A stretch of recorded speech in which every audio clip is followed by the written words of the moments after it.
안녕하세요 여러분, 셰프와 이효진의 쉬운 베이킹 수업. 오늘은 263쪽 레어 치즈케이크고요. 오븐을 쓰지 않는 노오븐 디저트의 대표격인 레어 치즈케이크 재밌게 한번 만들어 볼게요. 여름이라서 오븐 안 써서 반가운 케이크예요. 그래서 이 지퍼백이 아니더라도 이런 비닐 두 겹으로 하셔가지고 쿠키, 통밀 비스킷이라고 했는데 오늘은 조금 변화를 주고 싶어서 오레오로 했고요.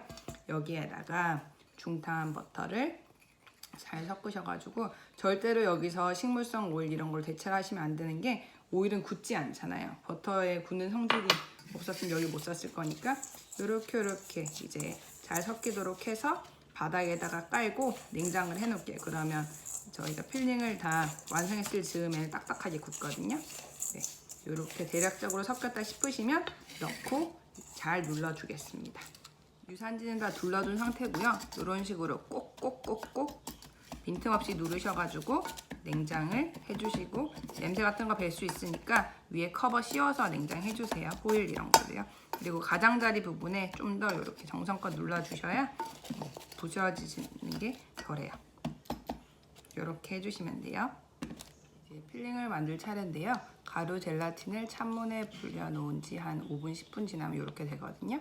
이거를 다시 중탕을 해서 흐물흐물하게 만들어 두고 이제 처음부터 진행을 하도록 하겠습니다. 예열 용기에 담으셔가지고 끓는 물에 이렇게 중탕을 해서 이 정도만 되면 되지, 너무 오래 끓이지 않도록 주의를 해주세요.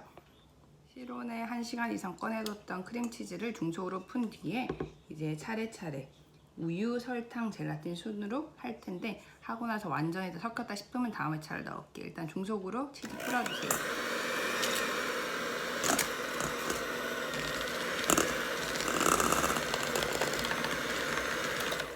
이제 우유를 넣고 조금 넣고 우유를 넣을게요.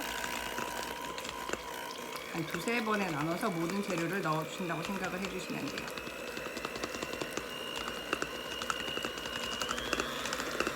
치즈가 끼인 채로 있지 않게 이제 처음에 저속으로 시작을 하셨더라도 중속으로 올려서 다 빼주시고요. 그 다음에 설탕 나눠 넣고 젤라틴 넣겠습니다.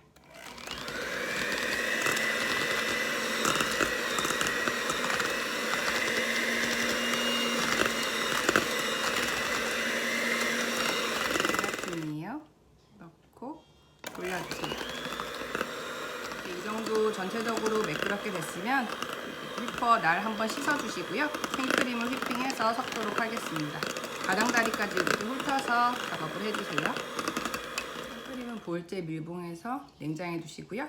이제 설탕 같은 거 넣지 않고 중속으로 약한 뿌리 설 때까지만 휘핑을 할게요.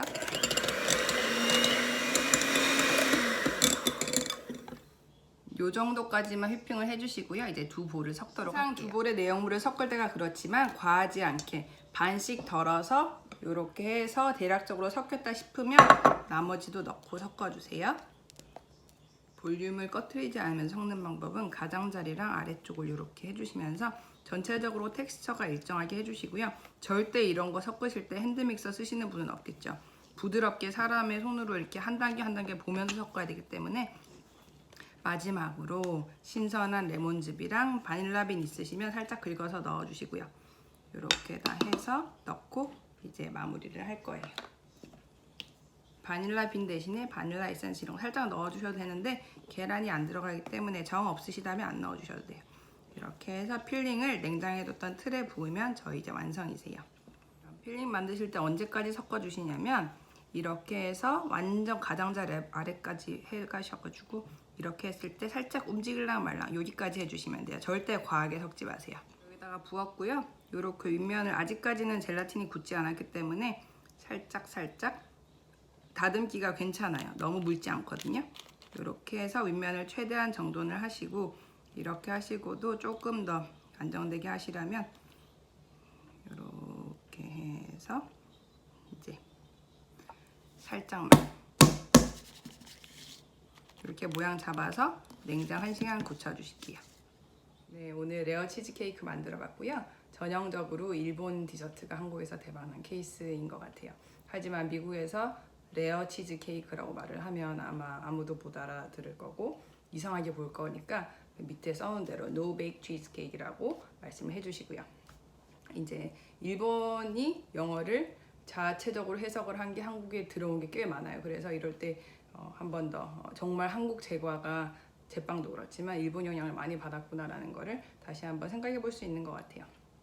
또한 오븐을 쓰지 않는다는 일념 하나만으로 시판 비스킷을 썼어요. 시판 비스킷이 아마 이 책에 거의 등장을 안 할 텐데 이때 썼지만, 혹시 집에서 굳이 비스킷을 만들어 보실 분들은 비스킷 만드셔가지고 그거를 이렇게 갈아서 하셔도 되고요. 또한 만약에 시판, 제너아즈 이런 게 판매를 한다면 그런 거를 써주셔도 되고요. 그거는 취향껏 해주시고요.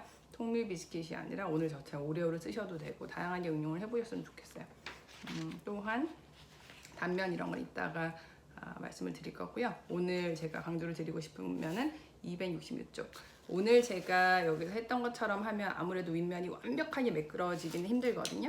그냥 자연스러운 면을 살린 케이크인데, 혹시 정말 파는 것처럼 완벽한 윗면을 원해 하시면 이런 무스링이 팔아요. 제가 오늘 쓴 거는 일반적인 케이크 틀이지만 무스링을 하셔가지고 필링을 이제 똑같이 하시되 안에 이걸 까셔야 돼요. 이렇게 무스띠를 두르시고 하셔가지고 마지막에 책에 사진을 실어놨지만 이렇게 해서 완벽하게 이렇게 깎아주시면 확실한 그 칼각이 살거든요. 그렇게 하셔도 되고 저처럼 조금 자연스럽게 하셔도 되고, 그건 취향에 따라 하는 거니까. 그 다음에 케이크 틀도 이렇게 아래에서부터 뚫려 있는 게 있어요. 이런 식으로 뚫려 있거든요. 이런 게 쓰기 편하시지 착각 채우는 걸로 하면 아무래도 채우는 거는 그 자국이 남기 때문에 가격도 큰 차이가 없고 오히려 이게 진짜 쌀 거예요. 그래서 아래에 이제 여기 판이 있거든요. 판은 지금 여기 케이크에 받쳐놨는데 판이 있고 이렇게 하는 1호 제너아즈 틀을 쓰시면 무리 없이 쓰실 수 있을 거예요. 그렇게 해주시면 되고요. 손 씻고 맛있게 드실 수 있고, 저희 오븐에 굽지 않는다는 것만으로도 얼마나 일을 덜어요. 그래서 그 다음에 위에 데코 과일 같은 경우에는 일반적인 제과 재료상 혹은 방산시장에는 무조건 한국에 이런 나지 않는 퍼렌트나 뭐 그 서양식 산딸기 이런 게 냉동된 상태로 파니까 그걸 얹어 주셔도 되고, 아니면 딸기철에 딸기 하셔도 되는데, 케이크 자체가 젤라틴으로 이렇게 형태를 잡아놓은 거기 때문에 너무 과해가지고 막 케이크 무거워서 막 이렇게 주저앉아 있고 이런 경우만 막아주시면 어떤 과일이든 얇게 슬라이스 하셔서 색감만 준다는 느낌으로 가볍게 데코를 해주시면 좋으실 것 같아요. 단면하고 공개해 드릴게요. 맛있게 만들어 주시고요. 제가 말이 헛나네요. 그 다음에 저한테 후기 이런 거 들려주시면 저도 참고를 하고 코멘트하고 답변 드리도록 하겠습니다. 고맙습니다. 단면을 보여드리기 위해서 이렇게 다 잘라봤고요. 오늘은 바닐라빈 반 개만 썼지만 한 개를 다 쓰시면 좀 더 콕콕 박혀있는 그런 느낌일 거예요. 그리고 책에 저희 한국인들이 좋아할 만한 버전으로 응용을 실어놨어요. 268페이지니까 해보신 게 완벽하게 이제 숙지가 되시면 이런 식으로 제누아즈 하셔서 생크림 딸기 위에 젤라틴하고 쓰셔가지고 퓨레 쓰셔서 이렇게 해보시는 게 이제 정말 완성 단계에 이르신 거겠죠? 맛있게 만들어 보시고 저한테 후기 들려주세요. 고맙습니다. 마지막 팁을 설명드리는 걸 깜빡했는데, 뜨거운 물에 적셔서 확 물기를 짠 행주에다 칼을 싹 닦고 바로 자르셔도 되고요. 이런 걸로 칼을 달궈서 자르시면 단면이 굉장히 깔끔해져요. 그래서 마지막까지 깔끔하게 잘 잘라서 맛있게 드세요. 정말 끝났어요. 고맙습니다.